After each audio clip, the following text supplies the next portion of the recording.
You should out-nut the nutter, isn't it? Yeah, a friend of mine once found himself walking home through a really scary park in Sydney that we used to call Punch Face Park. And he realised we'd done like a show that night and he had all the takings from the show. So he had a couple of grand in cash, like just in a bag in his hand. And he's like, oh, fuck, what do? I'm definitely going to get mugged. And so he pulled his shirt like over his head and then just like grabbed a big branch and just started going, walking through the park. He's like, no one's going to mug that guy. Yeah, and that guy don't have money. No, but he did. That guy's got branches and mental health issues. So he hasn't got money. Lesson of the story, rob the crazy guy. He might be loaded. Hello, baddies, and welcome back to My Bad with Morgan Rees, a podcast all about our mishaps, our hiccups, and more importantly, our fuck-ups. And I'm here with the incredible, all the straight from Australia, Zoë Coombs Marr. Hi. Hi, thanks so much for coming. Thank you for having me, and I apologise for my brain malfunctioning while we do this from jet lag. Yeah. It's jet lag. Yeah, Zoe straight from a rave. Yeah, my mouth is all, I came in, you asked if I wanted a coffee and I was like, no, but do you have like a dummy on a necklace? Yeah, have you got 12 ice lollies actually? Yeah. I was very excited to have you on for a few reasons, which I'll bring up. But my boyfriend was really excited that you were coming on. That's so nice. Not you? No, I was, but which surprised me, and I appreciate this. No, I might not sound like a compliment immediately, but my boyfriend doesn't know any comedians, which is why I love him. And then I kept on going, it made me really surprised, what Zoë Coombs Marr was on. He was so excited. And after a little while, he went, I'm just so excited when you have Indian guests on. And he thought I was saying Kumar for ages. Do you get that at all? Look, Nish Kumar and I have a running gag that we are brother and sister. And we're like, we've got different dads or whatever. And it's been going on for ages. But I was doing a gig. It was one of those Best of the Fest gigs, I think, in Edinburgh last year. Yeah. And I had to message Nish afterwards because there were quite a lot of Indian comics on the lineup. And then they introduced me after about 4 Indian comics. And then they went, and next we've got Zoë Coombs Marr. And I came out. There's quite a lot of Indian people also in the audience. And the look of disappointment on everyone's faces. And I had to be like, hi, it's Coombs Marr. I'm not Indian. I had to come out as not Indian. Yeah, I mean, like they expected an Indian person and a white Australian comes out. No, I'm the opposite of that. Yeah, but Coombs Marr, I get all sorts of different versions of my name. Once someone was filling out a form for me and she said, what's your name? And I said, Zoë Coombs Marr, and she wrote it down and I could see that she'd written the name Robin Kuzamaka. So I had to be like, you spelt it wrong. Yeah, you spelt it wrong. I think is that someone you're wanting to meet? Robin Kuzamaka. Yeah. It used to be in my wild and misspent youth when sometimes you'd go out and do things that were illegal. That used to be everyone had like a fake name that if you got arrested, you would give them. Well, it wasn't if you get arrested, you have to give them your real name. But when you're like 21 and they're like just taking names, mine was Robin Kuzamaka. Yeah, I got caught out for that one time because we were just doing your classic bit of trespassing. Classic. And we got stopped by a police officer. He was like, right, give us your names. And I was such a nervous kid. I gave a fake name. My friends went first and they looked at me like, don't you give your actual real fucking name. So I gave a fake name. And then the next day I get a call and I get told off by my mum. She went, we've just had the police knocking on the door. Not only have you been trespassing, you've been lying to the police officers. And I went, how did they catch me? They went, you gave your real address.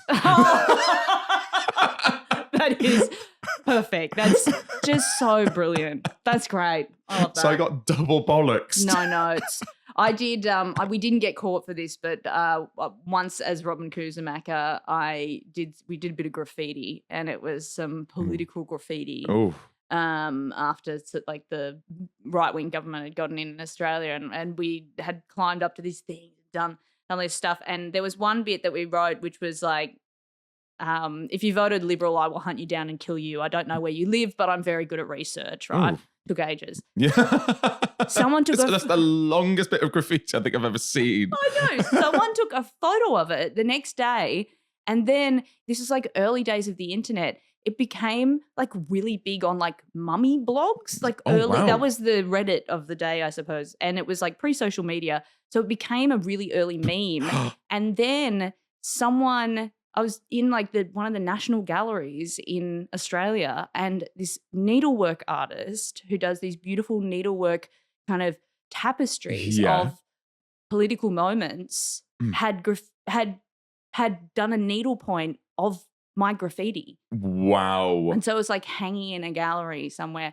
And I actually contacted the artist and I was like, I actually did that graffiti and here's the story. And she just never responded. She's like, I don't care. Wow. That is so funny that graffiti went on such a journey. Yeah. You went in a gallery, you were on a cushion. A lot of people would love to be on a cushion. Yeah. On tapestry, everything. And then you meet the source of your inspiration and you don't care. I think that's so funny. So what? That's like, imagine like a historian like focusing on like really hones in on one individual, like Albert Einstein. Yeah. And then they get, do you want to meet him? Like, no. No. Well, it'd be a bit more like, I suppose you're interested in like the remains of the thing, right? It'd be like if you were like working on mummies and then someone was like, do you want to meet the Pete Bogman? You're like, nah, I don't, nah. Nah, I'm kind of too into this now. Yeah, I'm more interested in the way like the skin's coming off around where he's been garroted. I used to be petrified of mummies. Mummies? Yeah. Do you remember the movie The Mummy? What about daddies? I got over my fear of those. Good. Well, the mummy's always ruling it, when you're with the daddy, the mummy comes in. Oh, do you think we will start to see that? Mummies, the phenomenon of mummies will come in, like in a sexy way. Oh, it already is. Oh, really? Yeah. In the lesbian world, mummy, kind of vibe. Is it really? Ish. It's got a weird ring to it, but there's an edge of it. Yeah, is it really? Yeah. Oh, how interesting. Sort of. I mean, I'm not really out there, but I was hanging out with some young people recently. Yeah. Some young queers. And one of them was talking about how someone looked and said, "Ooh, step on my neck, mummy." But it was sort of had like an ironic tinge to it. Felt weird. Yeah, it does feel weird because I guess it's the element when it comes to naughtiness, isn't it? Like people are like, "Oh, you're going to tell me off, daddy?" Oh, but that's still me, that's still weird. It is still weird. But like when you imagine, are you going to tell me off, mummy? You're just going to get spoken down. Yeah, she's going to tell you that she's disappointed in you, which actually is hard. Maybe. That's my Pornhub search term is like bitchy aesthete who's not that into you. That's all your field. Yeah, not a lot of results. Oh, imagine. I got to say as well, you were the headliner at my first ever late night comedy show that I went to go and see. Oh God, what was it? It was in Edinburgh. I went up there to see if I wanted to do comedy. I might have got the timeline wrong. It was just before I started or just as I started. And you were doing Dave. No, Dave, yeah. Dave, you were doing Dave at the time. And did you used to do a bit? Can you remind me if this is a false memory or a real memory? Did you used to do a bit where you used to purposely have fake blood? No, I was just injured on stage. Okay. Yeah, no, I did. Phew, imagine. Yeah. Like, no, are you okay? Yeah, no, that was part of the act. Thank the Lord. Yeah. What was that, like at a Leighton Live or something? No, it was a bizarre one around the corner, but I remember loving it. Phil Ellis hosted it. Oh, yeah, I think I do remember that gig. Because I didn't gig that much as Dave because it was always a bit weird in a gig context. I did do this one at Leighton Live where I did that act. So what it was that I would come out as Dave, who you don't know was like a parody of what was it? He's like a parody of a hack male comedian, right? It's so funny. And he would come out and like I'd just do sort of like a bunch of hack material. I'd do like 2 minutes of material and then I would throw sweets into the crowd, which was always my favorite bit because I'd throw them so hard. And just screaming, "Watch your eyes," just like, "Watch your eyes." And then was it a blind throw? Was it blind fire? Or was it like you? It was pretty like just straight in their faces, like just across. But I warned them. Yeah. God, it felt good. Oh, speaking of overhead throwing, I'll let you continue with your story in a second. No. I've been to a lot. This is my little announcement, actually. I've been to a few weddings recently. It's wedding season over here. Congratulations. Thank you very much. But people need to start throwing the confetti underarm rather than overarm, because so many people are going like that. And this is how I'm seeing so many brides go down there after just having the happiest moment in their lives. People are just throwing flowers in their face. That's funny. I think throw harder and put a couple of rocks in there. Just like little ones. Can I get the thorns? Get the thorny one. Yeah. Some staples or something. Like won't like damage anything, but you'll feel it. Yeah, it depends if you've got an open bar or not. Yeah, totally. But sorry, you were saying about that when you just Oh, throw so yeah, sweets. that act, I would throw the things, but then I would fall on stage and be concussed, lie there for a bit, come to and start the act from the beginning. Yes, that was it. Yeah, and then eventually I would end up vomiting. And once I was doing it at Late and Live, which at the time, it's a bit better now, but it used to be such a bear pit. It was like hecklers and people would throw stuff. Late and Live for the listeners is, as it sounds, it's a Late and Live show at the Gilded Balloon, but like starts at 1 a.m. Yeah. Notoriously rowdy, notoriously just a bear pit. It was really like a gauntlet. Like if you could make it out alive, you're a real comic. Type. So I did that act there, and it had been a big night. There had been a fire alarm gone off, so everyone had to go outside. So they'd gotten even more drunk. I come on, I'm bleeding from the head. And people in the audience didn't know what was going on. Some people thought it was real. They're like, what's happening? Literally screaming, what's happening? And then as I was finishing, I could see this security guard coming from the back. And then he came up on stage and I realized, oh my God, it's for me. And he grabbed me and he went, are you all right, mate? And then he helped me off stage. And I just remember like looking at him like right like here when he realized, and he just went, you're a woman. I was like, yeah, it's an act. Go with it. And yeah, I hope he's recovered by now, because that's so funny. Wild. You're a woman. You're a woman. I was going to say about Dave, because you're not performing as Dave at this show. No, can you tell me more about this show? Oh, this show is called The Splash Zone. It's sort of my stand-uppiest show ever, really. It's sort of like, I mean, I've been doing stand-up for over 20 years now. Yeah. But then Dave kind of came out of that, which was like a character of stand-up, which I became more known for.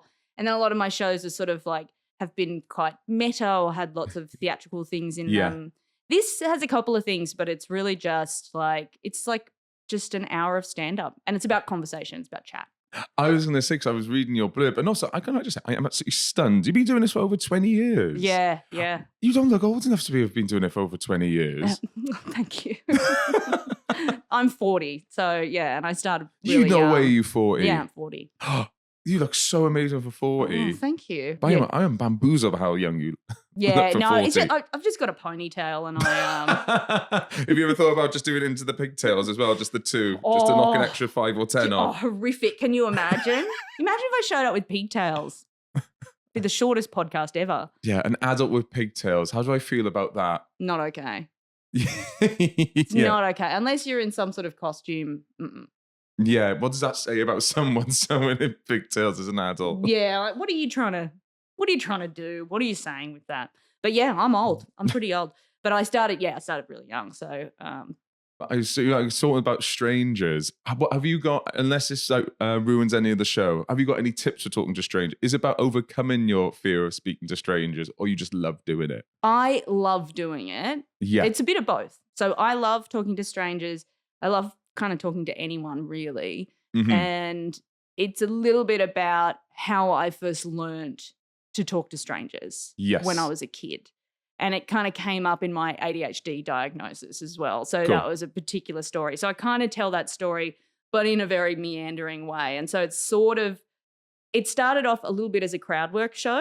Yes. Now it's not really that. It's sort of more a show a little bit about crowd work that uses that as a starting point for a conversation that then ties in all these other conversations I've had with strangers, like people in the audience, Uber drivers, people on trains, random sort of stuff. And it's more about like the flow of how we talk to each other and weird things people believe and rabbit holes that you can go down. I love talking to, even though I'm an introvert, that's how I recharge. I love speaking to strangers. Yeah. I think that's my favorite part of holiday.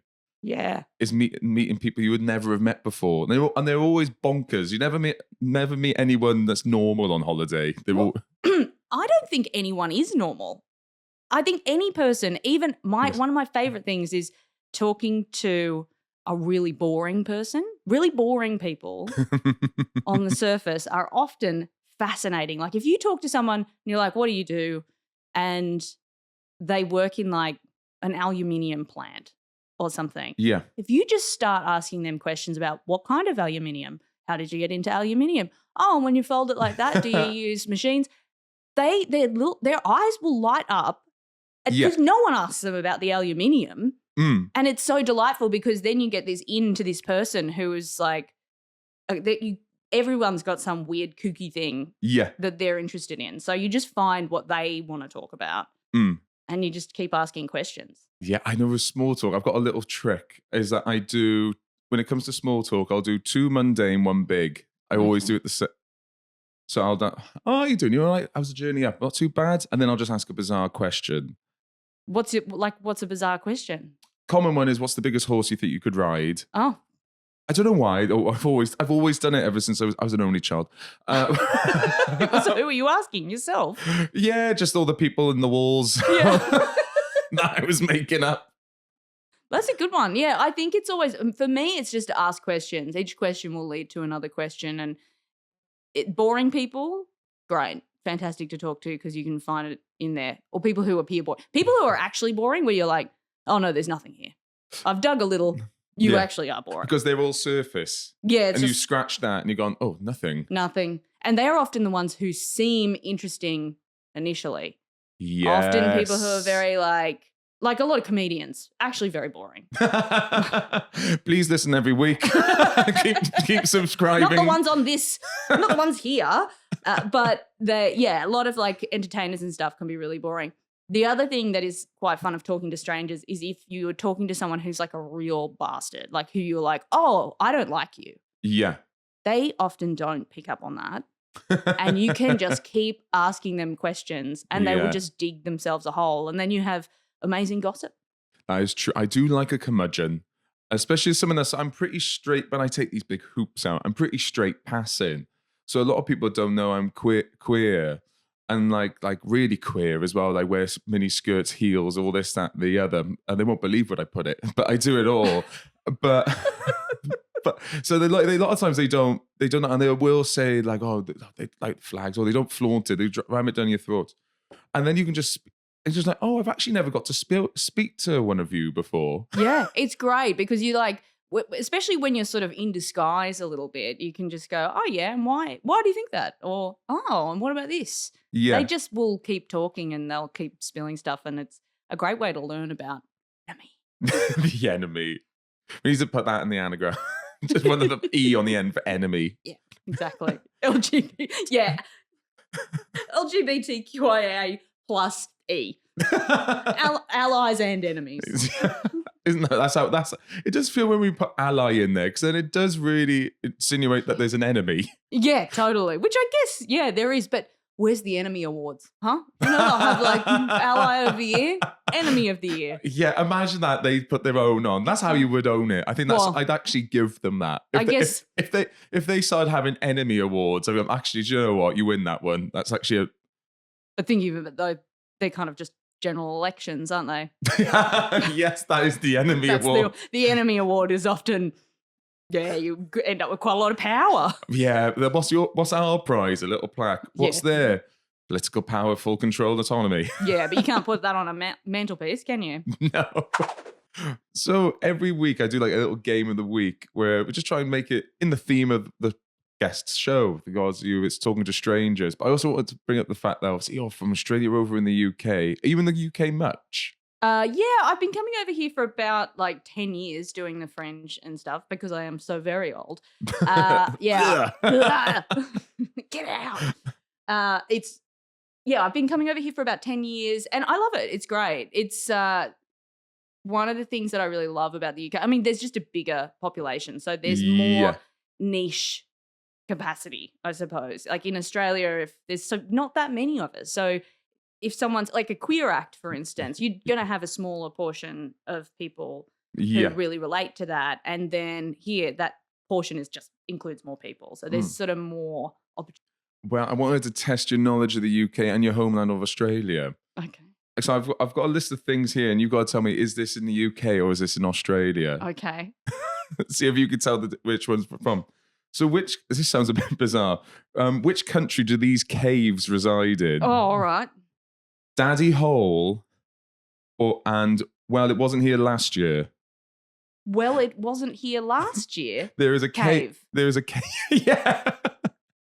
And Daddy Hole. And Daddy Hole. I didn't know we were talking about your exes. Well, it wasn't there last year. That's the new one.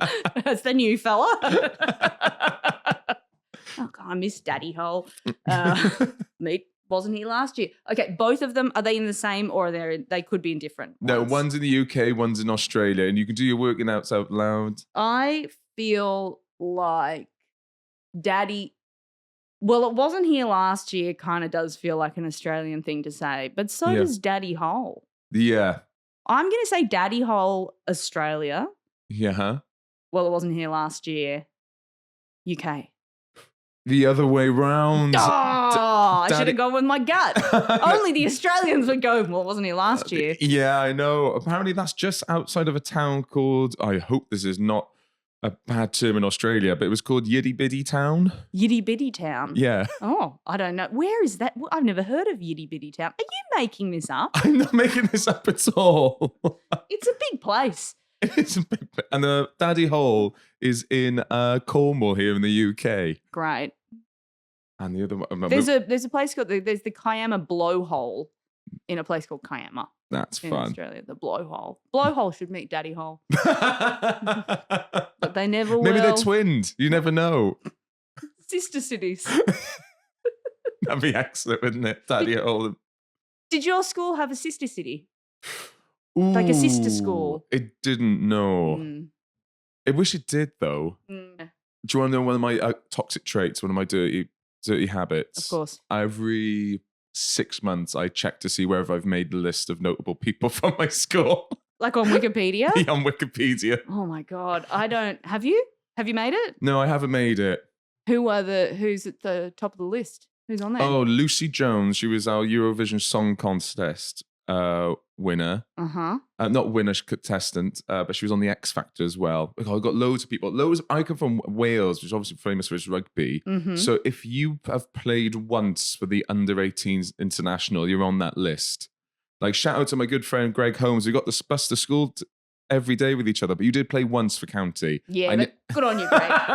We're rooting for you, Greg. I want to make that list. Greg's on it. Yeah, that's Wikipedia is like, you can put yourself on there. Yeah, how do I feel about... I don't think you can make your own Wikipedia. Well, no? Technically you're not, but you can... It's like giving yourself a nickname. You could get Daddy Hole to do it. You get Daddy Hole to do it. If there's any obsessive fans out there and you want to make a Wikipedia page... Pop it on there. Just pop it on there. Yeah. So the second one now. Which country do these annual events take place in? We have... Which country has wife-carrying race or the bottomless boat racing? Oh. Bottomless boat, if you just for context, it's like the Flintstones. There's no bottom and you just have to run. I'm pretty sure that's Australia. I think that's in like Broken Hill or something. And wife carrying, that's, that's part of the course. That's not a special event. It's just how we get around. Yeah, that's how that's transport. Yeah. And you got it bang on. The wife carrying's the UK, bottomless boat racing is Australian. But I only have to recommend you have to look up the wife carrying race because the way they carry their wives, you just go, obviously it would be over the shoulder. But surely. They are, for beg my pardon for being crasso, I know we've just met, but they're essentially doing run-in 69s. They've got their wife like that upside down. Because presumably they've tried it the other way, but the legs are getting in the way. So they've just got they're carrying their wives like that. It's absolutely bananas. Hey, necessity is the mother of invention. That is So funny. How do you reckon that started? Like, was there like an orgy and then the cops came and they were like, quick, get out of here. No, we're just racing. It's a race. It's a race. It's sport. We're doing sport. That's why we're all sweaty. Why are we naked? It's for aerodynamics. The wives like it. Oh, good. That's why one of us keeps on showing, are you going to finish? Are you going to finish? Yeah, no, it's the one race where it's not a good thing if you finish first. No. Anyway, we've got to go back to the theme of the show, really. Yeah. Which is all about our rough edges. None of us are perfect. So what's the last thing I would go to you for? Oh, I think consistency of any kind and remembering things. Remembering ones is a common one on the pods. Yeah. But tell me a bit about the consistency. Is that because you give up on things, or is it because you just you get run? Mainly consistency of remembering things, like remembering that you exist, which I've recently just have like everyone else, I've been diagnosed with ADHD. Well, don't worry. I mean, at this point, who is neurotips? Do you know what I mean? Yeah, no one really. It's like the new queer. It is. That's actually, there's some very good parallels there. I'm showing my age now. I mean, as you do get older, you do find yourself sort of. I said this the other day, and I was like, "Oh no, I'm becoming right wing." Where I was like, I said to a friend, "God, there are a lot of queer people." And I'm not saying there's too many, but you do sometimes meet someone where you're like, they go, "I'm queer," and you're like, "I think you might mean barista/DJ," but sure. Yeah. I mean, like, don't get me. We all feel like you don't have to have a same-sex experience to validate your identity, but there's a quiet part of you just goes, "I do want to see you do it a bit, though." And I feel like queer people relate to that more than anyone.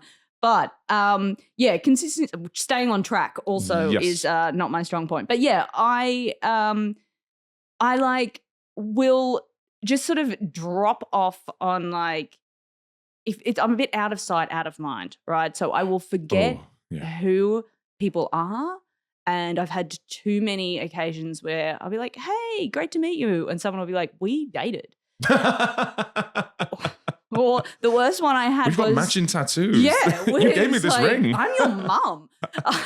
I had one where it was like I ran into... So I can't keep a grudge either, which is like kind of good, but also like I can't keep the receipts of things. So if you want to like, check in with me as a friend of like, this person did this thing and blah, blah, blah. I'm like, I'll remember some of the goss, but not like very present when it's happening. But then I dump it.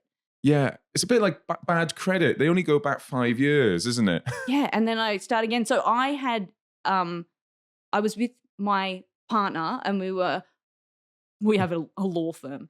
I was with my partner, we're on the street and we ran into like an acquaintance, someone, and then we were like, I had this chat, walked away, and I walked away from it. I was like, a little bit weird about her. I don't know, this weird vibe about her. Like, I feel like I don't really like her anymore. And Kate, my partner, she was just looking at me and she's like, "Are you joking?" I was like, "What? Did something happen?" She's like, "Yeah, she punched you in the face." I was like, "Did she?" And she was like, "Yeah, you were pretty upset about it." And I had no recollection of it. I was like, "Well, really? That explains the weird vibe." Not because it got muddied with all the other hits to the head. No, and I don't think it was like that hard, or I wouldn't know. Maybe I'm like maybe she really got me good. Maybe I've got permanent brain damage and I just don't. But do you think it was your body that remembered, but not your brain? So your body was like, yeah. maybe that's like you were doing the whole conversation like this. And you had no idea.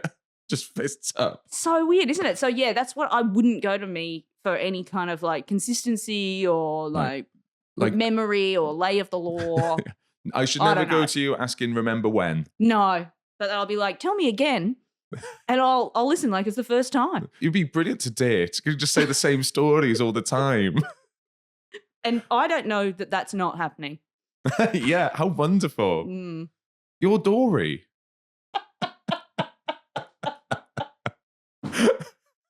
Yeah, I'm DORY. That's your next show, Finding Zoe. Oh my gosh. Yeah, I kind of am. And she's, what a great, The terrible happiest way little to fish I've live. ever seen. Yeah. It's a shame she turned out to be a monster. So bad to her staff. Oh, everyone had to quit the aquarium, leave the sea. Oh, you're Dory. Yeah, I am. Yeah. So That's all right. That's great to Yeah, know. so if you're like, where's that little clownfish? Not the guy to ask. Yeah, not a clownfish, clown performer. Yeah. We're finding it all out live on the pod. But like we said, it's all about our imperfections. We all do things that make us shudder. Have you got any cringe binges? Anything that you still makes you go, oh God? Oh my God. I went to art school. How long have you got? Give me 5 minutes. Yeah, all right. There's so many. So I went to art school. I did even just the name of my degree is a cringe. It was like a sculpture, performance and installation. Bachelor of Fine Arts, which is shortened to a Bachelor of F Arts. And I did things like one thing was for a performance, I covered myself in like a thick layer of Vegemite and a thick layer of margarine with like little undies underneath, but basically nude. It's brilliant. I love art students. Yeah. This is excellent. And like, this was an assessment as well. This is an assessment. This is properly, like I've only just paid off my uni fees like this year. I was paying for that for many years. And I had to and I wrapped myself. I came up with this myself as well. I wrapped myself up in like cling wrap and then poked little holes in it and then sort of did a little dance to Britney Spears' Hit Me Baby One More Time. Excellent. Playing backwards for some reason. And how needless. And as I danced, like little worms came out, like a Vita Week, which is a reference that the Australians will understand, which is what you would do as a kid. You'd do that. It was like a biscuit that had holes in it, like a cracker. Yeah. And you'd squeeze it and the Vegemite would come out like worms. So it was like human-sized cracker worm Vegemite. Like a flaccid hedgehog. Exactly. Yeah. High distinction. Honest. I was on the dean's list. That's so brilliant. But that's what art schools are for, though, isn't it? That's to give you permission to fail. That's what you should be failing at. Vegemite hedgehog girl, Yeah. You literally could not fail that course, though. That you didn't have permission to fail. One guy in my year once came in for assessments and they were like, what have you been working on this semester? Because you had to give a talk about it. What have you been working on this semester? And he went, oh, I've been exploring the concept of doing nothing. And he still didn't. He didn't fail. Love it. He passed. That's brilliant. So, I had such a different uni experience. But just going back to that, what makes me, whenever I think of things like that, especially in school settings, I love it because I love it. Love the fact it's weird. I love it. I love the fact it's free. I love the fact it's so shame-free. It's just people making art for the sake of art. What I do feel weird about is that someone felt that they could grade that. Yeah. I've always felt imagine going, how do you grade that? It's never been done before. How can you, Vegemite? Although sometimes it has, right? They'll be like, oh, another Vegemite dance. Derivative. Yeah. Yeah. Another time I sang, this is the song that doesn't end. You know that one? And it vaguely, yeah. Goes on forever. I sang that for 3 hours straight between two mirrors. So it was like an infinity mirror in like the bathrooms in the uni. So anytime anyone went in to the bathrooms, I was just doing that for like 3 hours. And I found the tapes of it like a few weeks ago. Oh. And it is so boring and also really badly framed. The camera shot, like you can't see the so that's pretty bad too. Did you have like an existential moment there? Did you leave your body? Because that could be something where you snap into a different reality or you enter a new plane of thinking. I think I was just like, I'm bored. This is boring. I think I sort of knew it wasn't a really great artwork even while doing it. How many hours in, or was it minutes in? I reckon it was minutes in. I reckon it was 2 rounds and I was like, well, I've committed to this now. It's like when you write a long routine and the first line doesn't work, you're like, okay. Yeah, you're in. And you're like kind of looking for exit strategies, but you can't. Yeah. No. I'm a bit rude on stage. It's just how the dice are rolled. It's the cards are dealt. It's just like what I find funny, what I do well. But there is nothing lonelier than doing rude material. I'd rather I'd rather do normal jokes to silence than rude jokes to silence. Oh, you mean like not like rude? Yeah, well, acting out sex thingamajiggies. Oh, yeah. It's just nothing lonelier than acting out a blowjob or anal and people going, you don't have to. Yeah, the worst, the cold, steely silence of what has now just become a serious mime performance of like. Yeah. And in my head, it's fight for survival. I'm going, no, it'll be so unfunny, it's funny again. And it's just unfunny until the end. Yeah, and then you just gotta walk around with that. You're like, I did that. But still, yeah, I don't know. I've got so many more cringe things that I could tell you, but I don't know if you've got time. No, we got to do the last 2 rounds, but we can tell me in Edinburgh. We'll meet for a drink. There's so much. The art school, yeah, but pretty much my entire art school career. That's good to know. Mm-hmm. Well, we'll have to come back on. We're on to the final round now. This has been such a great one. I hope there's some usable stuff in there. Oh, yeah. Excellent. And then we're just going to do a quick fire round. Here's my quick fire questions. You don't have to be immediately straight off your chest, but let's go with your gut. Okay. So, quick fire round. Horoscopes or horror nopes? Do you believe in star signs? Horoscopes. I don't believe in them, but I think they're a great way for people to talk about themselves. Love it. If you were ordained, what would you be the patron saint of? Oh. Honestly, what is Zoe? Patron saint of indecision. Okay, patron saint of indecision. And what would people do on Saint Zoe Day? They'd be like, they'd spend the whole day going like, should we do this or that? Or should we then end up standing on a corner discussing which restaurant they should go to with everyone's different dietary needs? I love that. So it would have to be a real moment of indecision. You have to stare at Netflix for 2 hours. Yeah, just going, and trying to get it like absolutely perfect, and then the moment's passed. Yeah, brilliant. That makes me sound like a demon more than a saint. And what I've just described is purgatory. Yes, I think you have just described purgatory. Don't worry, the first round's just confession. I'm just nicking and rebranding. Beautiful. My dad was a Catholic priest, so really? Family. Did you have to do confession all the time? No. No, I was going to say. Well, because he'd left. He was like, that's dumb. So you don't have to do confession, because he used to have to hear confession from little kids who'd come in. He had one kid, and I still think this kid is a legend. He was like, had this one kid who would come in every single week and confess to, I had a bad thought, I swore at my sister, I murdered my mother. Wow. Every week he would say that he'd murdered his mother. He obviously hadn't murdered his mother, but he would just confess to murdering her. I'm like, that's a good bit. And he did it for years. If I was that kid, I would make it seem like I wasn't going to bring up the mother murder right until the end. Like, so every day, every time your father would go, oh, he's not going to do it. And then I would pop my head back in, I killed my mum. Yeah. And then I reckon he had all different ways. I want to know what that kid's doing. He's probably a comedian. Yeah. Or he's murdered his mother, The warning signs were there. Maybe he's on the list. Okay. Other than your own, what's your favourite toilet? Oh, I love like an aeroplane toilet. Oh, really? Yeah, I do love an aeroplane toilet, and I like when they've made a bit of an effort to make it look like there are real tiles in there. I'm like, guys, you didn't need to do that. The guys. Yeah, guys. Yeah, I love an aeroplane toilet. What book would you love to narrate? Oh my God. What book would I love to narrate? I'd like to do like a real, like maybe like a murder mystery type of thing, like something you could do lots of voices, but do the wrong voice. Yeah. Yeah.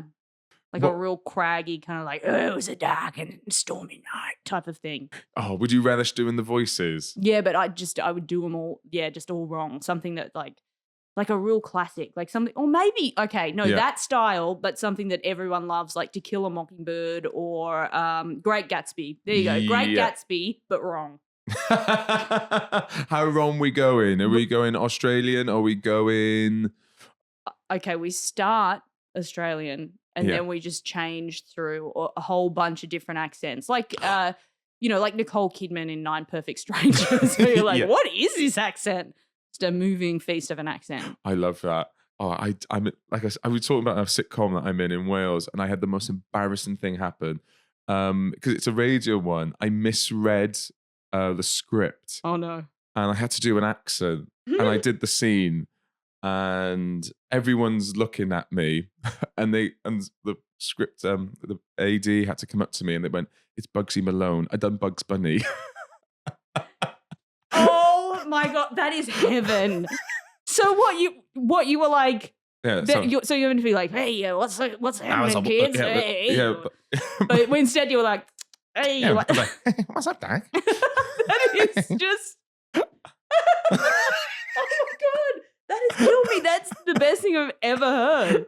I was on set going, we got to get there soon. I mean, they're not that far off. They're not a million miles away, but at the end of everything, really. And going like this as well. They should have done that as well, rubbing my nose.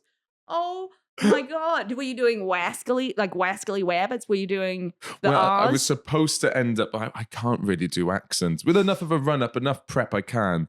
But I did the worst Bugsy Malone accent ever. I've never seen it. That's fantastic. That's the best thing I've heard in ages. They should have gone, you know what? Keep it. It's a bold decision. Go for it. I know. I was so embarrassed. Oh. Because it was the same production. I've told this story before, but I haven't told you this before. That I remember for the first series, I had a really similar thing where we were doing a scene, and at the end of it, I went, "Ook!" And the AD came up to me again and went, "It's okay." I was supposed to go, "Okay." But I went, "Ook." I love that. That's so fantastic. Have you seen that? There's the classic one where it's like the Hercules thing. Oh, I've just been to see that. It's well, it was like the old TV Hercules. Oh no! And remember Xena Warrior Princess? Yes. And it was a spin-off of Hercules. And there's a bit where he says something and then he yells, "Disappointed!" And it's he's read the big print in the script, and that's a character note. Like, so he says, "We're not going to get there. Disappointed." Right? Disappointed. Yeah. But because it was in caps, he screamed it. I love that. I'm going to link that in the description. Kevin Sorbo, disappointed. And it made the cut. Or was it just... Well, it's out there. I don't know. They must have kept it. They were like... Yeah. Oh my God. If you had to describe yourself in 3 sounds, what would they be?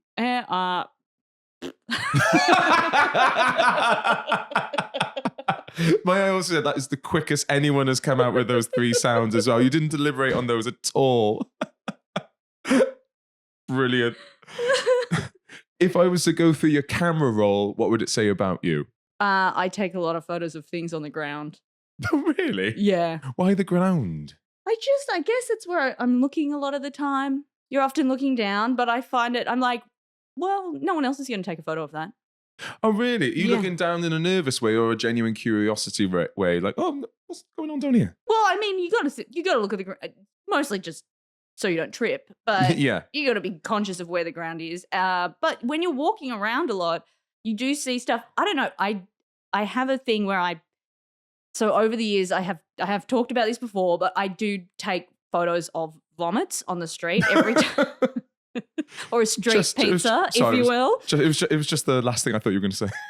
So it started as a joke with a friend and then just sort of stuck. And now it's like a part of my personality, which is that every time I see one, I'm now compelled to take a photo of it. So I'll be with friends and you'll see like a good street pizza and they'll be like, "Oh, Zoe's got to stop." Like they'll know that I have to take a photo of it. Edinburgh is a great month for it. Big time. It is so good. But what happened was, like I don't go through them or anything. I just take the photo, never look at it again. But you know how your phone makes those videos? Yeah. Yeah, it did that.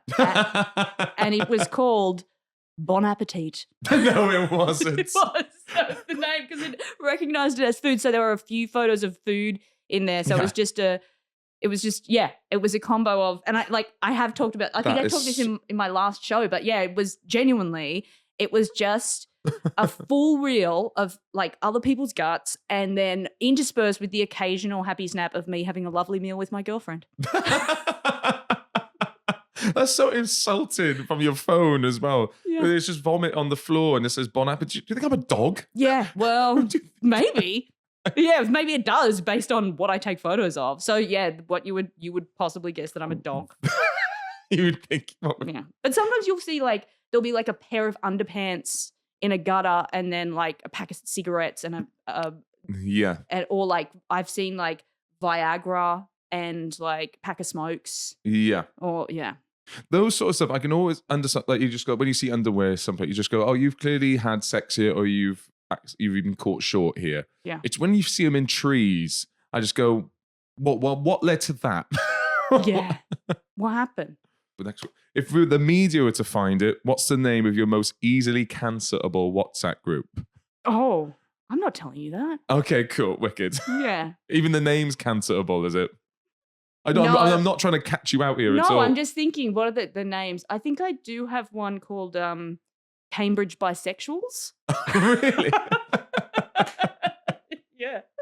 Oh, love it. That's all we need to know. I think I just find people's WhatsApp group names really funny. And if you're online, where can people find you?